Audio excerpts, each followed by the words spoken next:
you should sing, sometimes I feel like I have to stand up if I sing. Like, I don't know why. It's ingrained in me. And if you pray, it feels like, okay, you're not supposed to sit down when you pray necessarily.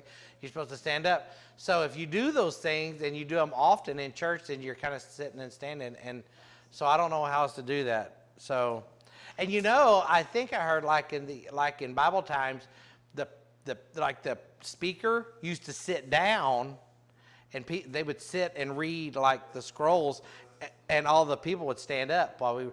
So here, let's try that. Just kidding. I won't do that. I might have to call in a relief pitcher or something. It's so funny. A few weeks ago, we had a math lesson in here. Remember that? And I know you guys learned some stuff, right? What was it about? Something about, it was order of operations, but multiplication was remember? Oh my goodness. What was it? It was our default operation. Remember that? So, oh my goodness. Y'all are going to have to go back and watch that message. We're going to have a science lesson today, okay? So if you like science, this ought to be cool.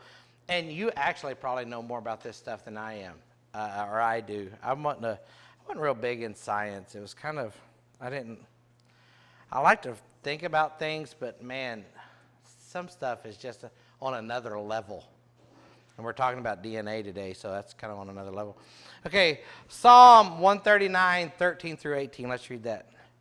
We'll try to get you out of here early so y'all can go enjoy the rain. Okay, starting with verse 13. Did my wife leave me? Is she okay?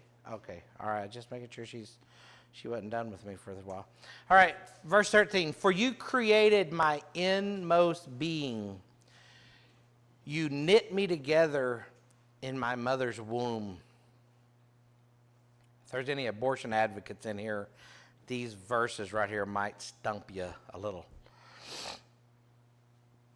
I praise you. No, I'm not saying there was anybody. I'm just saying that this is really difficult for the abortion community, I would say. I praise you because I am fearfully and wonderfully made. Your works are wonderful. I know that full well.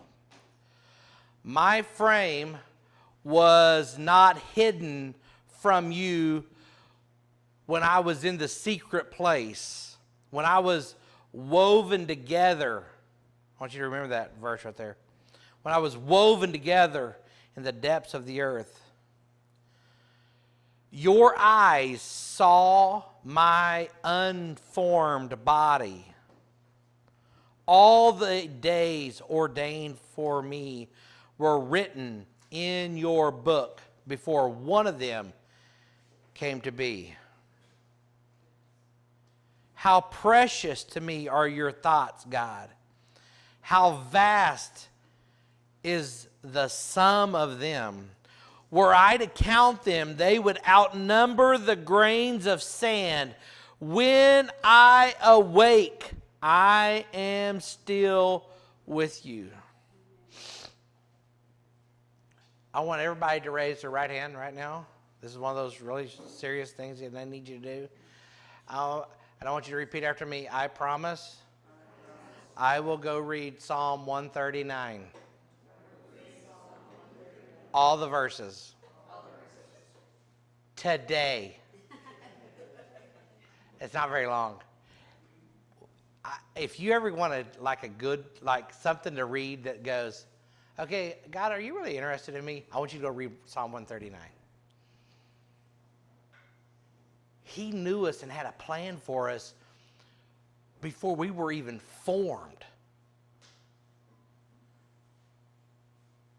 Okay, do you mind if we get a little bit out there a little bit today? I want you to think of this window in this right here as your life, okay? And I want you to think about this being the starting point, and life just does its deal, okay? All the way through. All the way. Our God is outside of time, space, and matter. We're not. And he said, all of our days were ordained for me before I was even formed. I had a guy explain it to me this way. He goes, he thinks God has a picture of our lives, basically, and he sees it all the way through. From beginning to end. He's outside of time, space, and matter. He's outside of our realm. Yet he's intimately acquainted and in us and lives through us, and his Holy Spirit indwells in us. But he steps back and he can look and he goes, that's where Kevin is on his journey, and here's where he's headed. And what an exciting thought that the God of the universe can sit there and rub his big, long, gray beard and go, I got this guy, and I know where he's going, and I know the struggle he's going to have, and I've got it. All he's got to do is depend on me, and I'm going to see him all the way through this journey. God's not like wringing his hands going, oh man, tomorrow might be a rough day for Kevin.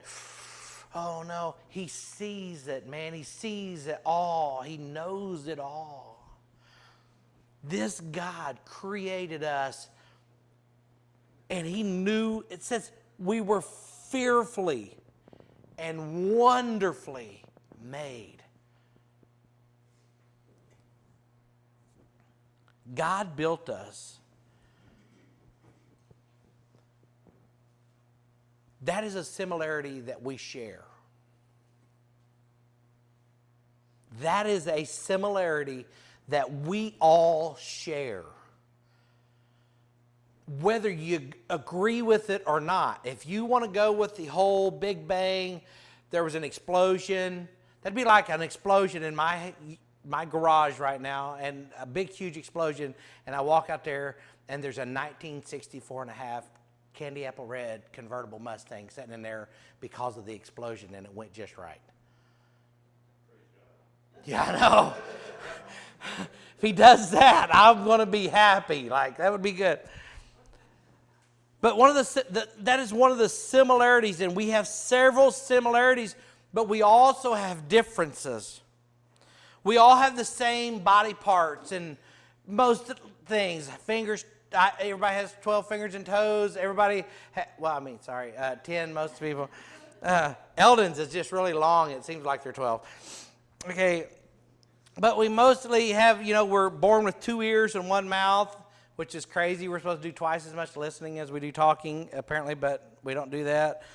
Hair, we all have hair. Some of it's optional, how we fix it. Some people have hairy knuckles. Some people don't. Some people have like really hairy legs. I don't. It's weird. People go, oh, you shave your leg? No, I don't. I don't know why I don't have a lot of hair on my legs.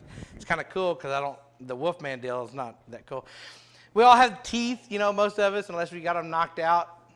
Anyways, the basic structures are there. You know what I mean? We all have those same things, basically. I know there's differences, boys and girls, all that stuff. Trust me, there are differences. If you're one of those that says, well, it's just whatever you want to be. No, there's differences. And also, we have differences, but they are unique differences. Okay, I want you to get this. This is cool. They're not necessarily bad. They're not necessarily good. We just have differences.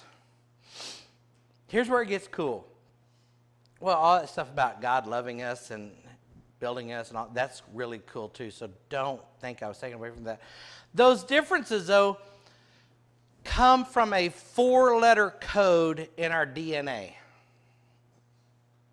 Now, I'm interested in something that it blows my mind, okay? And I went down to the McDonald County telephone shop to the brains of the operation, okay? You have to understand this, okay? They have an office on the main street in Pineville. That's not the brains of the organization. The brains is at a shop a few blocks off of the square, okay? You have to understand the brains of this place, okay? I walk in, And all these guys were sitting around. I think it might have accidentally rained a little bit that day or something. They were pushing it hard, though. Like they were sitting there visiting, hardcore visiting. And I walk in, and we start chit-chatting. This is not directed at Todd. If y'all think this is directed at Todd, don't think that, because that would be inappropriate. Anyways, Todd happened to be in there, okay? And I told him, we started talking about fiber optics. I had a poster or something on the wall, and I started talking. And I got to thinking about, I've always wondered how fiber optics work.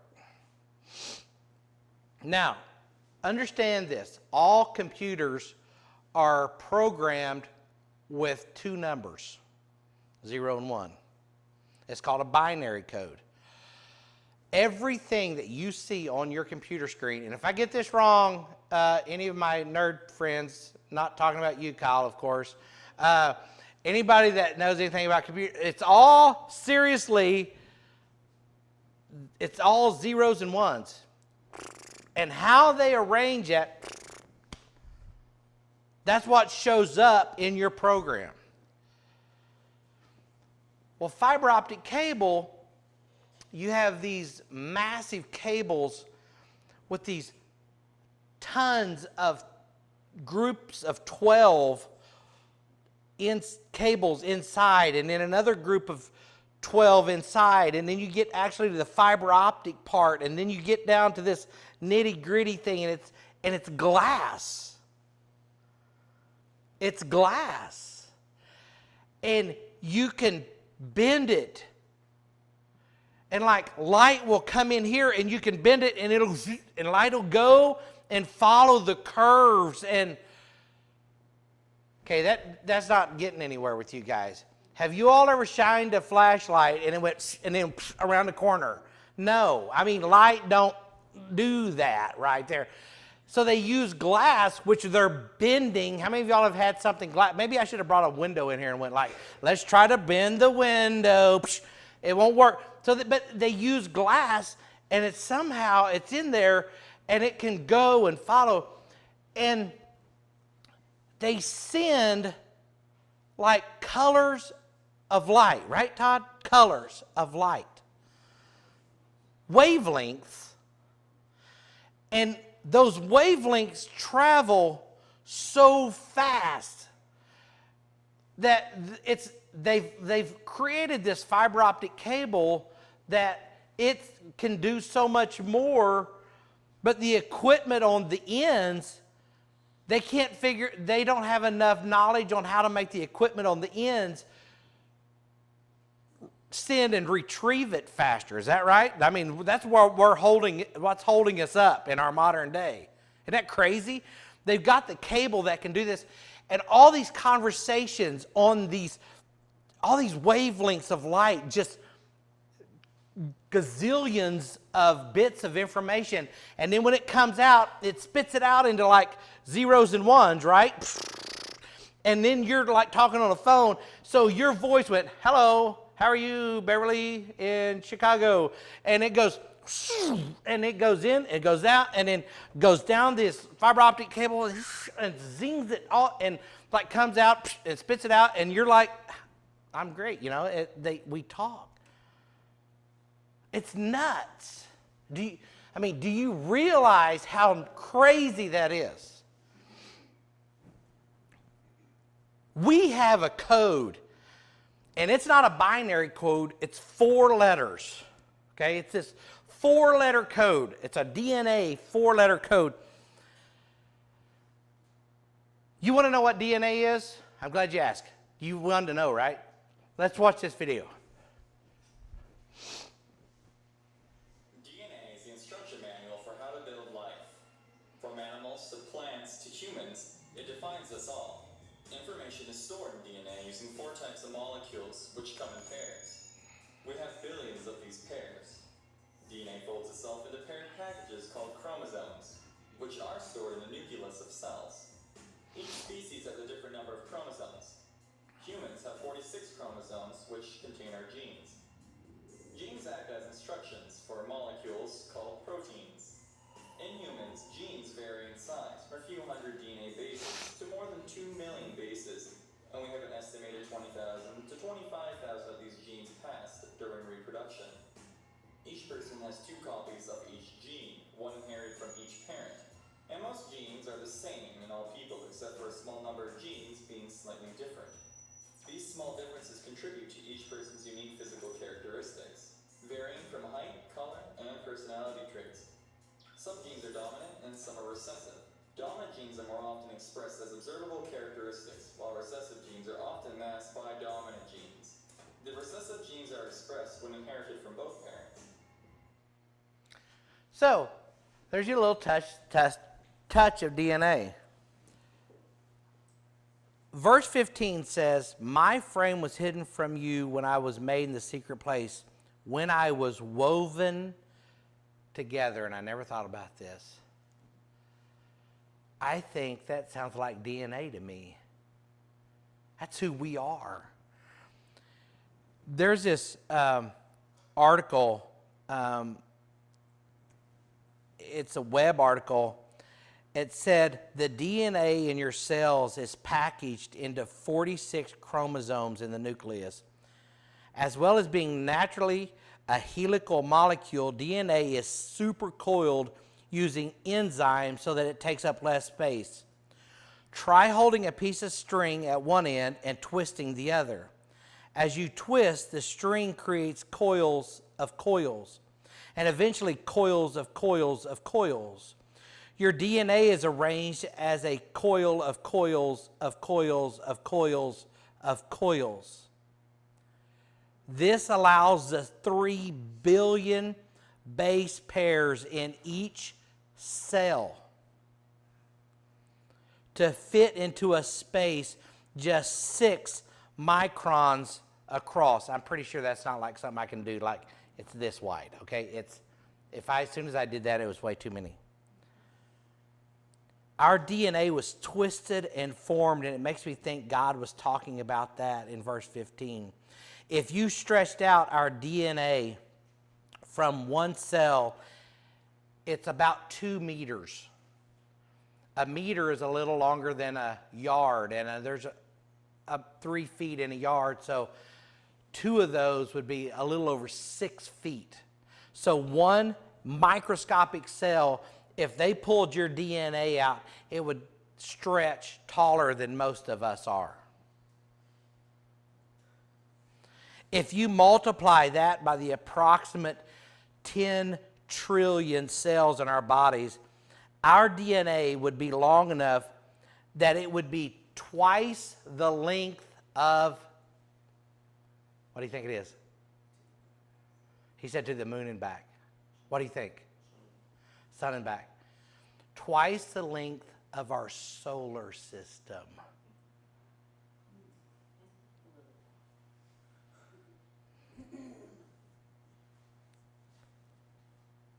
Remember that 4-letter code I mentioned earlier? That code makes us unique in our blueprint. I want to read you this article that was written about this atheist scientist, and his view changed on atheism because of DNA. And I want you to listen to this. This is it's an article. I'm going to read the whole thing to you. And it said, "Is God real? ? Science gives ample reason to believe in God. Why is DNA important?"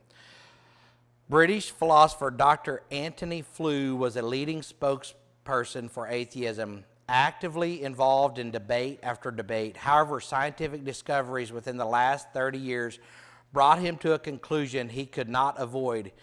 In a video interview in December 2004, he stated, "Superintelligence is the only good explanation for the origin of life and the complexity of nature." Prominent in his conclusion were the discoveries of DNA. Here's why. DNA in our cells is very similar to an intricate computer program. There's 2 photos. One shows a binary code. One shows it's just 2 little blips. I don't know if Kyle was able to pull that up. The sequencing and the ordering of the ones and zeros is what makes a computer program work properly. At the same way, DNA is made up of 4 chemicals abbreviated as letters A, T, G, and C. Much like the ones and zeros, these letters are arranged in the human cell like this: CG, TG, TG, ACT, CG, CT, CC, TG, AT, goes on, and so on. The order in which they are arranged instructs the cell, that one cell, what to do. This is cool. See, I don't know if I've lost you or not, but I'm getting into this already. What is amazing is that within the tiny space in every cell in your body, this code is 3 billion letters long. To grasp the amount of DNA information in one cell, a live reading of that code at a rate of 3 letters per second would take 31 years, even if reading continued day and night. Wait, there's more. It has been determined that 99.9% of your DNA is similar to everyone else's genetic makeup. What is uniquely you comes in the fractional difference in how those 3 billion letters are sequenced in your cells. The U.S. government is able to identify everyone in our country by the arrangement of a 9-digit social security number. Yet inside every cell in you is a 3 billion letter DNA structure that belongs only to you. This code identifies you and continually instructs your cell's behavior. So we can figure out everybody in the United States through their 9-digit social security number. We have a 3 billion character blueprint of who we are.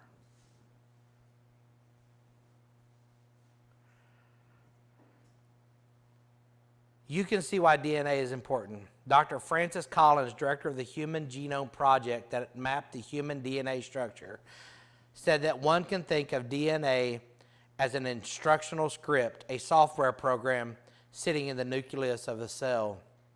Perry Marshall, an information specialist, comments on the implications of this.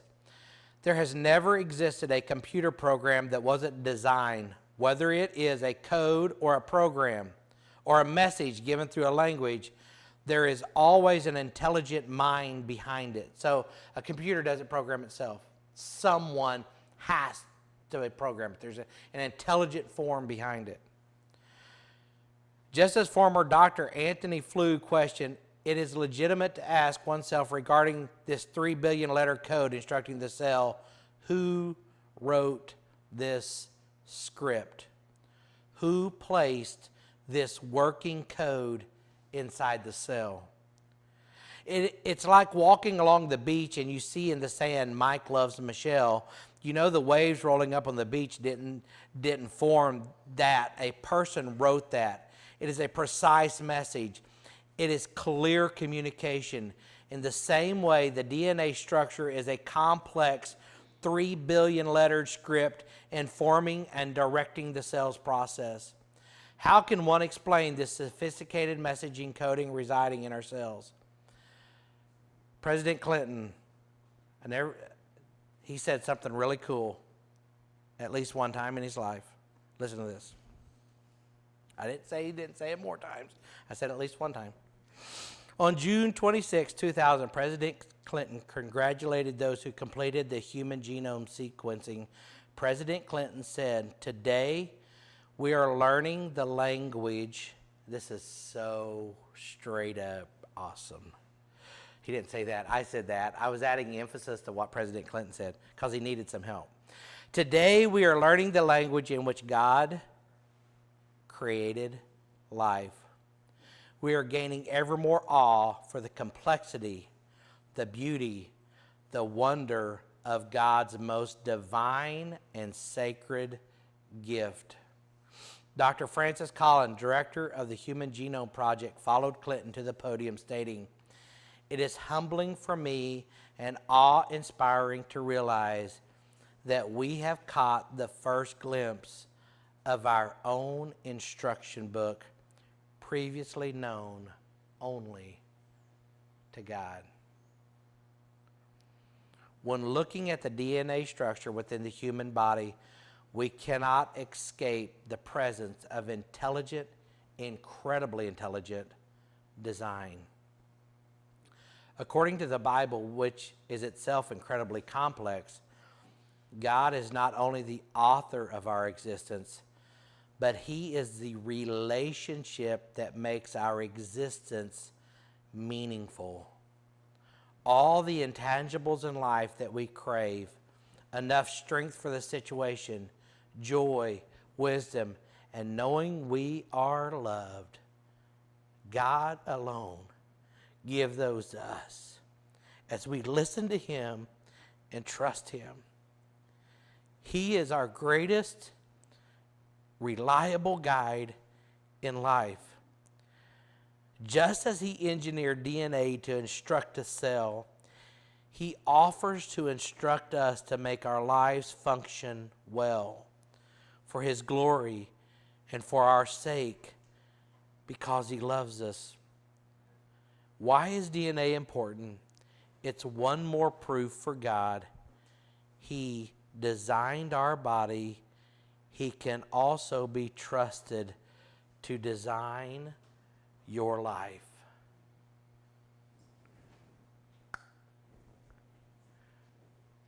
That's stuff right there.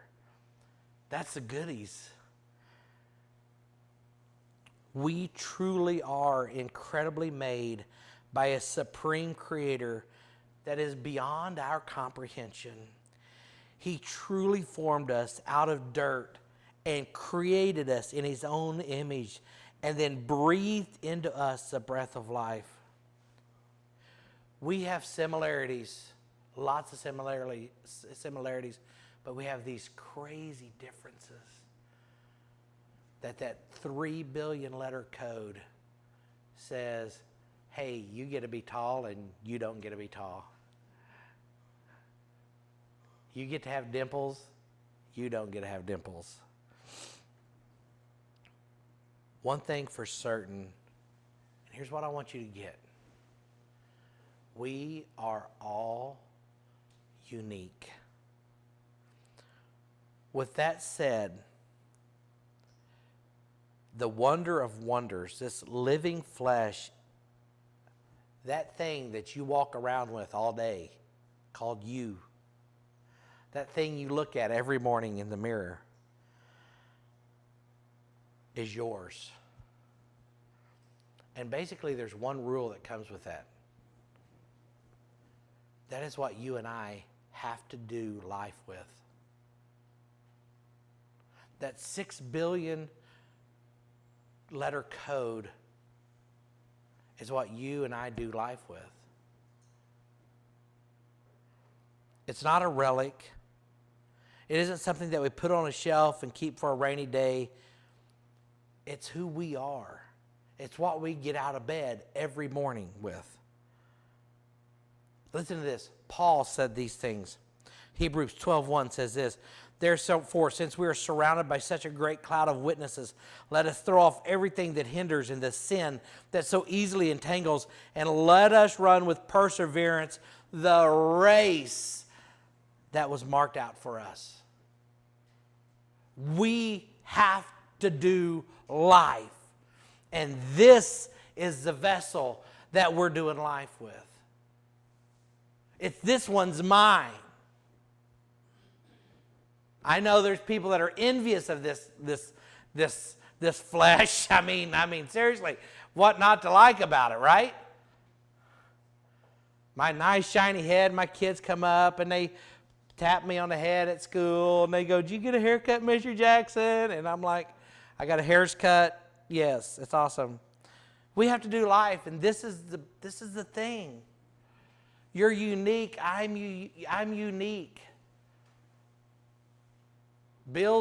He tries to tear his up every other week, tackling stuff and having surgeries, and I mean these are ours. Do you know that in a race, in 1 Corinthians 9:24-27 says this, all the runners run, but only one gets the prize. Run in such a way as to get the prize. Everyone who competes in the games goes into strict training. They do it to get a crown that will not last, but we do it to get a crown that will last forever. Therefore, I do not run. This is such a great verse. Therefore, I do not run like someone running aimlessly. I do not fight like a boxer beating the air. No, I strike a blow to my body and I make it my slave so that after I have preached to others, I myself will not be disqualified for the prize. So we have a race. He has given us this thing to run this race in. We are uniquely made. He has fearfully and wonderfully made us. He has laid it all out before us before our days even began. He knew about us. Our life has this schedule. We have a time to be born, a time to die, a time to weep, a time to mourn. Everything our lives are a pattern, man. And we do this and we do it in this. And he's not up there pulling levers. Man, we blow it. He has a plan for me. And there's days that I swing and I strike out because I'm me. And you know what he does? We go to him and go, man, God, I blew it. And he grabs us and he picks us up and he sets us back on the track and he goes, all right, let's keep running. Let's keep going. You may have busted your knee on that one. That's okay. Get up. I took a side road, God. I know. I was there. I saw it. Here's the main road. Let's go. We have a race to run, and God made us uniquely to run our race. Guys, I'm not running your race. I'm not running your race. You're not running my race. I get off kilter, okay? And I have somebody that helps me get back on the straight and narrow pretty quick, and that's my wife. And I can go to her and go, this is what's going on, and she's real soft and tender spoken, and she goes, that's the dumbest thing ever, Kevin. Why do you do that? She's real easy on me. And and I believe God uses her to straighten my wheels out. I really do. She's an alignment center for me. We can be alignment centers for each other. We can help each other out. But I can't run your race. I'm not your DNA. I'm not you. God made you to run your race. And the things that knock you over and hit you in the head, they may not be the thing that hits me in the head. I think I had the most stupid ones ever that hurt me.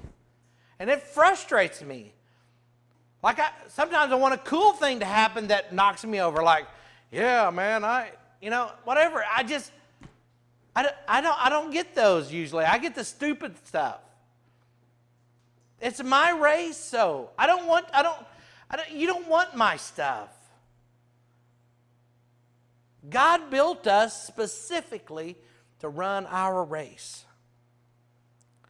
Sometimes we may wish we had someone else's race, but we aren't built for that dude's race. We have our own. And you know what? It's hard sometimes. And you know what? But we won't get very far just beating the air. Have you seen Rocky movies and he's running down the street and he's doing this? Mr. T's not in front of him there. Those are easy. Things change when you have the opponent.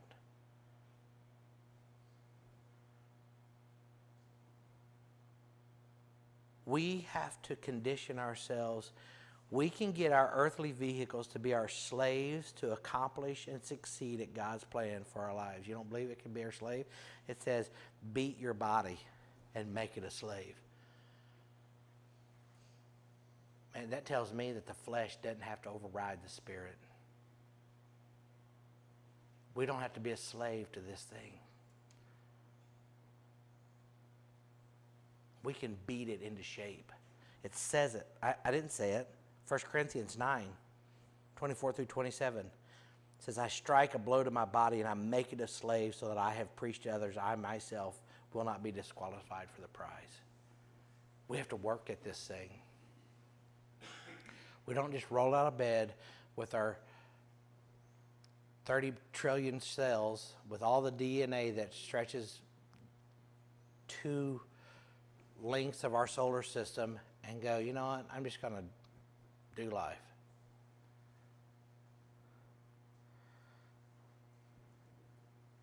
Just like our bodies, how we do life is unique as well. We have similarities and differences. Some of our similarities are that we will have things that cause us to go through our emotional spectrum: happiness, sadness, angry, funny, excited, etc. It's like turkey hunting. All those things can happen just in 30 minutes. You're happy you heard them gobble, and you're sad when they walked away, and then you get angry because you can't find another, and then you punch your friend you're hunting with, and that's funny, and it's all those things. It's turkey season. But the main thing is that we make an attempt at being something special in this life. Bev showed me this quote just yesterday from Theodore Roosevelt. I want you to listen to this. This is serious. If I could say stuff like this, I'd probably be president. It is not the critic who counts, not the man who points out how the strong man stumbles or where the doer of deeds could have done them better. The credit belongs to the man who is actually in the arena, whose face is marred by dust and sweat and blood, who strives valiantly, who errs, who comes short again and again, because there's no effort without error and shortcoming.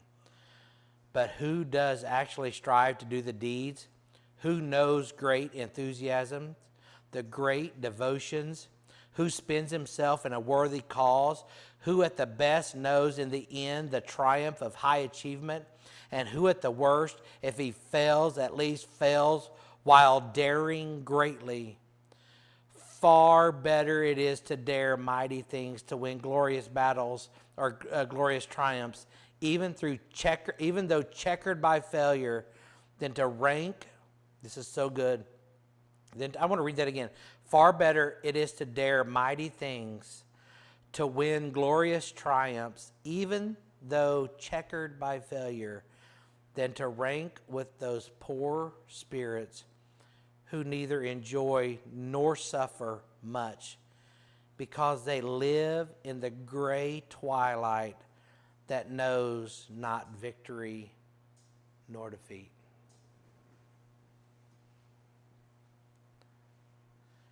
Our messenger page, our messenger page that we send out stuff on for the church, it says over in the black, and I hope nobody changes it, because I think somebody changed it and I had to change it back. And it says, "Welcome to the grind." So yes, we all have a grind. We all have an arrangement of those 4 letters to deal with that grind. But the thing that helps us make sense of it all is that the designer of us is still interested in us and wants us to use him as a resource.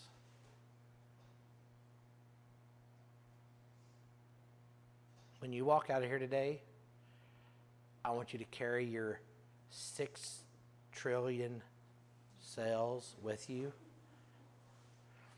And I want you to think about all that DNA you got going to work in there, and how you are the only you in the world,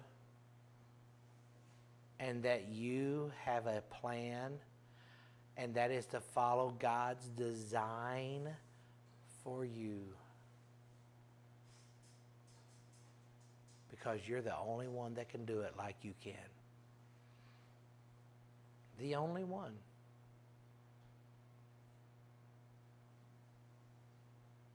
Let's pray. God, I love you so much. Thank you for loving us.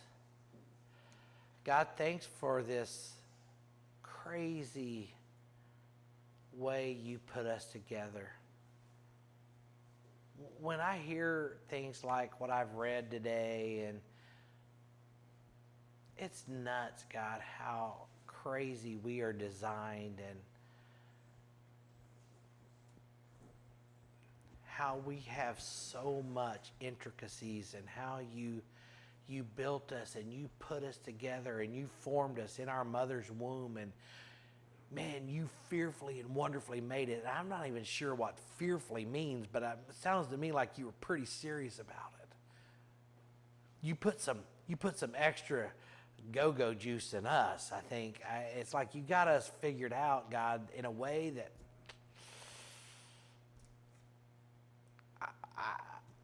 I can't even My mind didn't comprehend that. But God, what's crazy is you did all this to all the people that's ever lived on planet Earth, and you are still interested in having a relationship, a personal relationship with me. You know my DNA code. You made me. You know, you formed me. You know exactly who I am and the things that I struggle with and the things that I'm good at. And everyone in here, you know everything about us. You know the characteristics that you gave us, God. And it's remarkable, God. And yet we fail to trust you for the simplest things. Help us to be better at understanding the height and the depths and the widths and the grandeur of your love.